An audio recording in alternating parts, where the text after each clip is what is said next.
চলুন আজ আপনাদের সাথে কাঁচকলার কোপ্তা রেসিপিটি শেয়ার করে নিই ঝটপট। তো প্রথমেই আমরা এখানে কাঁচকলাগুলোকে কিন্তু সেদ্ধ করে নিয়েছি। সেদ্ধ কাঁচকলার মধ্যে একে একে নুন, হলুদ গুঁড়ো, লঙ্কার গুঁড়ো, জিরে গুঁড়ো, আদা বাটা, চিনি এবং 2 চামচ বেসন দিয়ে কিন্তু এটাকে আমরা ভালো করে মেখে নেব। মেখে নেওয়ার পরে গরম তেলে এগুলোকে কিন্তু একে একে আমাদেরকে ভেজে নিতে হবে। তো দেখতেই পাচ্ছেন এখানে কিন্তু বড়াগুলো ভেজে তোলা হয়ে গেছে। এবার সেই তেলেই আমরা তেজপাতা আর গোটা জিরে ফোড়ন দিয়ে দিয়েছি। এবারে এর মধ্যে আলু আর টমেটোটাকে দিয়ে দিলাম, একটু নুন দিয়ে দিলাম যাতে তাড়াতাড়ি সিদ্ধ হয়ে যায়।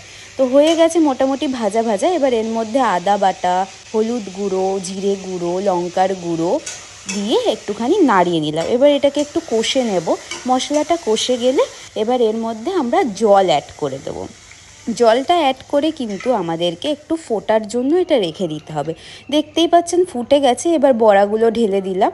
এবার হালকা করে চিনি আর গরম মশলাও অ্যাড করে দিলাম। এবার উপর থেকে একটু ঘি ছড়িয়ে দিলেই হয়ে গেল আমাদের কাঁচকলার কোপ্তা।